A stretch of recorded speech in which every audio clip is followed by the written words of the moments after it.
मुख्य आज जो है कार्यक्रम यही है कि नवादा में अपने शहीद के घर जा रहे हैं। बहुत कोशिश किया आने का, कोई फ्लाइट भी उस दिन नहीं था और एटेंडम हुआ कि पार्थिव शरीर आ रहा है। तो उस दिन हम नहीं आ पाए, बहुत मतलब अफसोस किए, इसको दुर्भाग्य समझिए।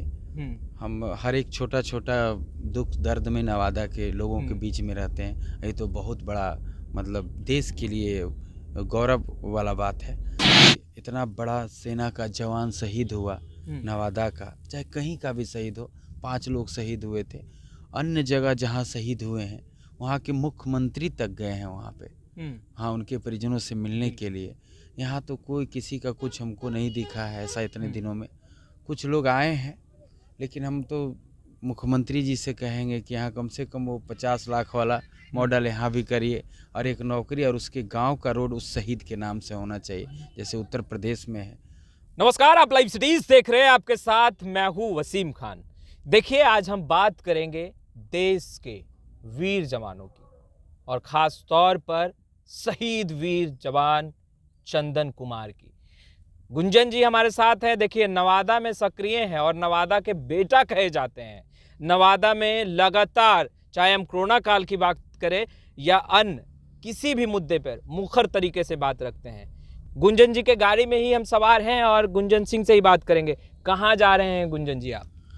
आज हम जा रहे हैं अपने नवादा के जो शहीद हुए हैं हमारे भाई चंदन सिंह के गांव नारो मुरार, उनके परिजनों से मिलने के लिए। और शाम को फिर कैंडल मार्च वारसलीगंज में निकाला जाएगा। तो यही मुख्य आज जो है कार्यक्रम यही है कि नवादा में अपने शहीद के घर जा रहे हैं। आपको इतना दर्द इसने क्यों? वहाँ के वर्तमान सांसद चंदन सिंह हैं, कई नेता हैं जो सक्रिय हैं, भाई उन लोग को इतना दर्द नहीं हो रहा है? हम देखिए शूटिंग पर थे और बहुत मतलब मेरा दिल दिमाग सब नवादा में ही था। उस शहीद चंदन सिंह के यहाँ था।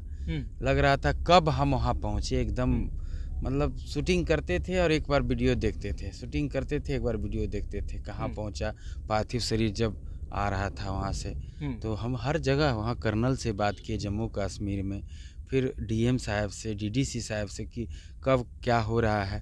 फिर वहाँ से जब रास्ता में तो दर्शकों को बोले, जनता को बोले, सब लोग पार्थिव शरीर जब जा रहा है तो सब लोग साथ रहिए। क्योंकि हम बहुत कोशिश किए आने का, कोई फ्लाइट भी उस दिन नहीं था और एटेंडम हुआ कि पार्थिव शरीर आ रहा है। तो उस दिन हम नहीं आ पाए, बहुत मतलब अफसोस किए, इसको दुर्भाग्य समझिए। हम हर एक छोटा छोटा दुख दर्द में नवादा के लोगों के बीच में रहते हैं। ये तो बहुत बड़ा मतलब देश के लिए गौरव वाला बात है। 2 दिन पहले आपसे फ़ोन पे मेरी बात हुई, तकरीबन रात के 9 साढ़े 9 बज रहे थे और आपने जैसे ही कॉल पिक किया आपने कहा कि मैं शूटिंग नहीं कर सकता हूँ, शूटिंग नहीं हो पा रहा है। क्या मन में क्या चल रहा था? मन में बस यही चल रहा था कि कैसे शूटिंग करें, अब कितना जल्दी वहाँ जाएं, एकदम ख़त्म जल्दी कैसे हो यहाँ पे। हाँ, और देखिए क्या हुआ, कल ही आना था, फिर फ्लाइट कैंसिल हो गया, रद्द हो गया फ्लाइट। फिर हम 4 व्हीलर से ही चल गए, वहाँ से चल के आए। तो उसके बाद आज का कार्यक्रम एकदम उनके भाई से बात किए जो चंदन सिंह शहीद हैं, उनके भाई से, और वहाँ पर कि भैया कल नहीं आ रहे हैं, हम आज आ रहे हैं। वहाँ के लोग भी बहुत सारे आ गए थे नारो मुरार में, वारसलीगंज नवादा में। तो आज जा रहे हैं और आज बहुत सारे लोग सब ये श्रद्धांजलि जो अर्पित करेंगे, सब लोग वहाँ जुटे हुए हैं। और बहुत दुख होता है कि ऐसे में बिहार सरकार के द्वारा जब कुछ मुआवजा नहीं मिलता है अच्छा खासा, जैसे कि योगी सरकार जी का जो मॉडल है कि कोई भी सेना शहीद होता है उत्तर प्रदेश में, तो वो एक नियम बनाए हैं कि उसके घर के, उसके परिजनों को 50 लाख रुपया और एक नौकरी किसी को भी उसके घर में। गुंजन जी, गठबंधन कोई भी हो, हम तो राजनीति की बातें करना नहीं चाहते, मगर जब लोग खुले मन से ये कहते हैं कि हम राष्ट्र हित की बात करने आए हैं, हम वीर जवानों की बात करने आए हैं, वीर जवानों की कथा करने आए हैं, और जब उनके परिजनों को ज़रूरत होती है तो सब मौन हो जाते हैं, कैसे देख रहे हैं आप? ये तो बहुत मतलब दुर्भाग्य है, दुर्भाग्य कहा जाए इसको, क्योंकि ये है ना, अब सोच सकते हैं कि इतना बड़ा सेना का जवान शहीद हुआ नवादा का, चाहे कहीं का भी शहीद हो। 5 लोग शहीद हुए थे। अन्य जगह जहाँ शहीद हुए हैं वहाँ के मुख्यमंत्री तक गए हैं वहाँ पे, हाँ, उनके परिजनों से मिलने के लिए। यहाँ तो कोई किसी का कुछ हमको नहीं दिखा है ऐसा इतने दिनों में। कुछ लोग आए हैं, लेकिन हम तो मुख्यमंत्री जी से कहेंगे कि यहाँ कम से कम वो 50 लाख वाला मॉडल यहाँ भी करिए, और एक नौकरी और उसके गांव का रोड उस शहीद के नाम से होना चाहिए, जैसे उत्तर प्रदेश में है।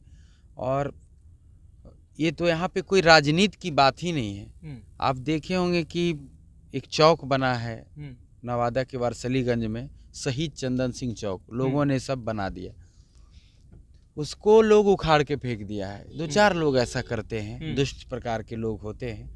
पोस्टर भी फाड़े गए हैं गुंजन सिंह जी, पोस्टर फाड़ दिया गया है, भारत माता का ये तिरंगा झंडा को लहरा दिया गया और शहीद का फोटो जला दिया, और वो वहाँ पर चौक में जो नाम लिखा था शहीद चंदन सिंह, उसको फाड़ के फेंक दिया। बताइए कितना बड़ा अपमान, वो पूरे देश का अपमान किया। अच्छा, 2 सवाल हैं जो मन में बहुत खटक रहे हैं, और शायद उन 2 सवालों को सुनकर आपके भी मन में टीस आएगा। पहला कि जिन लोगों ने आवाज़ उठाया उन लोगों पर एफआईआर हुआ, जिन लोगों ने शहीद चंदन कुमार के परिजनों की आवाज़ बुलंद करने की कोशिश की उन लोगों पर एफआईआर हुआ। इसे कैसे देख रहे हैं गुंजन जी? ये तो बहुत गलत हुआ है, क्योंकि कोई भी आवाज़ उठा रहा है चंदन सिंह, शहीद चंदन सिंह के लिए, चाहे वो कोई जाति का व्यक्ति होता। हाँ। यहाँ पे जात पात धर्म से उठ करके जो भीड़ हुआ नवादा में, जन सैलाब हुआ, उसमें कोई जात पात देख करके तो कोई लोग आया नहीं। शहीद हुआ, पूरे देश के लिए शहीद हुआ, वो पूरे देश की सेवा करते हुए वो व्यक्ति शहीद हुआ, वो सेना शहीद हुआ, और उसके पक्ष में कोई आवाज़ उठा रहा है कि उसको घर मिलना चाहिए, यहाँ चौक बनना चाहिए, उस पे लोग, उसके ऊपर एफआईआर होना, ये दुर्भाग्य की बात है। और प्रशासन से तो हम कहेंगे कि एफआईआर तो उसके ऊपर होना चाहिए जो पोस्टर फाड़ा, जो तिरंगा झंडा को जलाया, जो शहीद चंदन सिंह के फोटो को जलाया, उसके ऊपर एफआईआर होना चाहिए, और अभी वो कारावास में बंद होना चाहिए। ऐसे लोगों पर एफआईआर होना चाहिए, ऐसे नहीं कि जो लोग आवाज़ को बुलंद कर रहे हैं कि शहीद का घर बनना चाहिए। आज उस शहीद का घर आप देखिएगा तो आज जा ही रहे हैं हम लोग, मतलब रहने के लिए जगह नहीं, जहाँ गाय भैंस बांधा जाता है वहीं पे वो लोग भी बगल में रहते हैं। तो इतना गरीबी है, इस पे हम लोग तो आज आर्थिक मदद भी करेंगे और शहीद चंदन सिंह का स्मारक भी बनवाएंगे हम अपने पैसे से। गुंजन सिंह जी, जो वीर जवान जिनके कारण हम सुरक्षित रहते हैं, हमारा देश सुरक्षित रहता है, आखिर उनके लिए तमाम ये बड़े बड़े चेहरे, चाहे वो माननीय हो या हमारे बिहार राज्य के मुख्यमंत्री नीतीश कुमार, एकदम मौन दिख रहे हैं। आपको नहीं लग रहा है कि कहीं ना कहीं ये अपमान है हमारे शहीदों का?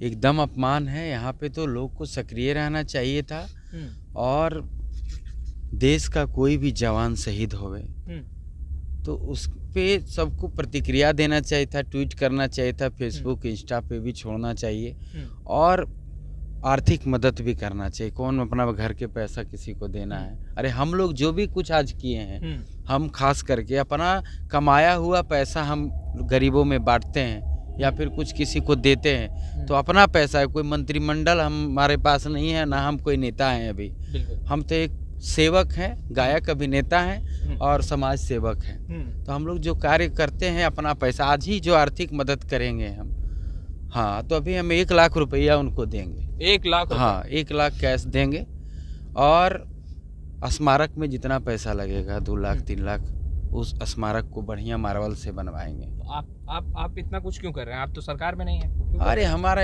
करते हैं, हम समाज सेवक, हमको बड़ा अच्छा लगता है कर करके कि समाज सेवा करने के बाद जो आशीर्वाद मिलता है, जो लोग कहते हैं दिल से दुआएं मिलती है कि हाँ क्या किया भाई, ये जो कोई नहीं किया गुंजन किया। हम प्रयास करते हैं कि चलिए कुछ अच्छा हो जाए, बाकी सब लोग करें, सब लोग कुछ ना कुछ कर भी रहे हैं और करें। मेरा तो यही उम्मीद है कि वहाँ के हर लोग करें ताकि उसका घरवा बन जाए। सरकार से बने या ना बने, कुछ कुछ कर देंगे। अभी फेसबुक पे नंबर भी सब डाल दिया जाएगा, उसका पेटीएम नंबर, फ़ोन पे, गूगल पे, पैसा डला भी रहा है। कुछ कुछ मेरे पास स्क्रीनशॉट बहुत सारा आया हुआ है। हाँ, और फिर आज बोलेंगे तो और भी डलाएगा ताकि उनका घर बन जाए। अब बाकी स्मारक जो होगा, उनके परिवार जो कहेंगे आज, जो लगेगा कि हाँ उनको एक उनके लिए कर देना चाहिए तो हम अवश्य करेंगे। हम कहीं ऐसे नहीं जाते हैं कि जा कर के फ़ोटो खिंचवाने वाला काम हमारा नहीं।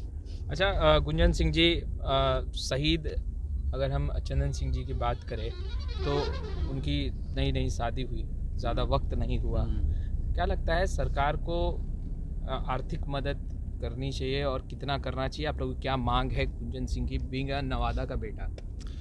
हमारा तो यही मांग है कि उनका पहले एक आवास हो जाए और उनके गांव में जो जहां से गांव इंटर करता है वहां पे एक द्वार बन जाए, शहीद चंदन सिंह द्वार, ग्राम नारो मुरार। और स्मारक तो हम बनवा ही रहे हैं। और बाकी उनका जो आर्थिक स्थिति है उसको देखते हुए एक नौकरी मिल जाए उनके घर में, किसी भाई को, उनकी पत्नी को, जैसे भी हो, जो उचित बुझाएगा उन परिवार में बात कर करके ये हो जाए। और कुछ आर्थिक मदद 50 लाख रुपया कम से कम जहाँ तक हो जाए इतना मिल जाए ताकि उन लोग कुछ, ताकि केंद्र सरकार से भी कुछ मिलेगा ही और बिहार सरकार से मिल जाए ताकि उनका पालन पोषण हो। दिल तो नहीं कर रहा ये आखिरी सवाल पूछने का, मगर फिर भी हम पूछेंगे क्योंकि आपके जुबान से ही आपके तमाम विरोधियों को जवाब मिले तो ज़्यादा अच्छा है। कहा जाता है कि गुंजन सिंह जो कुछ नवादा में करते हैं और जितना सक्रिय अभी दिख रहे हैं, क्योंकि 24 का चुनाव यानी लोकसभा चुनाव है, चुनाव लड़ना चाहते हैं, इसीलिए शहीद वीर चंदन सिंह के घर भी जा रहे हैं, आर्थिक मदद भी आप करेंगे और ये तमाम जो बातें नवादा को लेकर के, चाहे सड़कों की बात हो या गरीबों की बात हो, आप उठाते हैं। ये मेरा सवाल नहीं है, ये लगातार उठता है और आपके भी कानों तक ये बातें जाती है। क्या कहेंगे आज के दिन, क्या कहेंगे? सवाल पूछने का इच्छा नहीं था मगर फिर भी पूछ रहा हूँ। देखिए, जो कहते हैं वो कहते हैं, फिर भी तो इतना मदद नहीं कर पा रहे हैं। हम तो आज ऐलान हुआ है, ठीक है, नहीं भी ऐलान होता चुनाव का तब भी इतना हम मदद करते शहीद के लिए। शहीद के मेरा जो दिल में भाव है, जितना भावुक व्यक्ति हम हैं, आज नहीं, कोरोना काल में हम कोई चुनाव लड़ने वाले नहीं थे। उस समय कोई ऐसा नहीं था कि हम चुनाव लड़ेंगे, कुछ मन में भी नहीं था। उस समय से मदद करते आए। पटना में बाढ़ आया, नालंदा में जियर जो हत्या हुआ, वहाँ गए तो वहाँ कौन चुनाव लड़ना था? कहीं भी अभी कंबल बांटेंगे ठंडा में, पटना में भी, वहाँ कौन चुनाव लड़ना है? तो कहने वाले को कहने दीजिए। अरे मैं जो कर रहा हूँ उसके पीछे पीछे भी तो चलिए। कहने से क्या हुआ, करके दिखाइए तब जाने कि नवादा में जागना होगा अगर आगे बढ़ना है तो, अगर मान सम्मान बचाना है। नवादा के सभी व्यक्ति को, सभी मतलब जो आबादी है यहाँ के, सबको एक बार सोचना पड़ेगा कि हम लोग को अगर कुछ करना है, आगे बढ़ना है, विकास चाहते हैं तो कुछ अलग सोचना पड़ेगा। नहीं तो फिर वही बाहर के लोग आकर के, क्या हुआ 70 वर्षों में हमारा नवादा का कोई विकास हुआ? नवादा वहीं का वहीं है। सब आए, अपना अपना आते हैं और चले जाते हैं 5 साल में। तो ये कोई ये खेल का मैदान थोड़ी है कि खेले और यहाँ से चल दिए। आप पे विश्वास कर लिए अगर नवादा की जनता करती है तो आप भी तो पटना चले जाएंगे, आप भी कहाँ नवादा रहेंगे? नहीं यार, हम पटना कहाँ रहते हैं, हम तो नवादा, ज़्यादा गाड़ी हमारा नवादे तरफ आता है। अब मेरा घर भी नवादा है तो किसी को डॉटे नहीं रहेगा, कहीं से कोई दिक्कत ही नहीं। जब चाहे तब मिल सकते हैं मेरे से और घर पे आ सकते हैं। घर जानते हैं, मेरा व्यवहार को जानते हैं, मेरा इतने वर्षों का सब देखे हुए हैं कि कैसे गुंजन सिंह क्या किया है, नहीं किया है। गाने के माध्यम से भी नवादा में कोलत का देखिए विकास हो रहा है। तो हम लोग पर भरोसा है, क्योंकि घर के बेटा पे भरोसा केकरा नहीं होगा। 24/7 गुंजन सिंह खड़े। हाँ, नवादा में ही हम रहेंगे। हम तो कह दिए जीतेंगे नवादा में ही रहेंगे। अब आज चुनाव का क्या, कोई बात ही नहीं है। आज तो हम दिल से शहीद भाई के लिए जा रहे हैं और चंदन भाई के लिए, उनके परिजनों से अगर हम कहीं भी रहते तो हम चाहते हैं इस अवस्था में। तो आपने सुना गुंजन सिंह को। देखिए, बात होती है राष्ट्र की, बात होती है कि राष्ट्र को बचाना है, मगर जो राष्ट्र को बचाते हैं, जो हमें सुरक्षित रखते हैं, हमारे देश को सुरक्षित रखते हैं, जब वो शहीद होते हैं तो सब मौन हो जाते हैं। मगर एक बिहार का लाल, नवादा का बेटा गुंजन सिंह, जो उत्तर प्रदेश में शूटिंग कर रहा था, वो चाहता तो वही कंटिन्यू करता और अपने शूटिंग को पूरा करता, पैसे कमाता और पैसे कमा भी रहा है। मगर तमाम चीज़ों को छोड़कर जब हमसे बातचीत हुई तो इन्होंने कहा कि शूटिंग नहीं हो पा रही है हमसे, मैं नवादा जाना चाहता हूँ। फ्लाइट कैंसिल हुआ, रोड के रास्ते नवादा के लिए चल पड़ा। और यही कारण है कि हमने भी कहा कि गुंजन सिंह जी हमें भी ले चलिए, वो तस्वीरें हमें भी दिखाना है, कई चेहरे को उजागर करना है। और आज हम आपको लिए चल रहे हैं नवादा, वहाँ की भी तस्वीरें दिखाएंगे। खैर इस वीडियो में इतना ही, आपका बहुत बहुत शुक्रिया।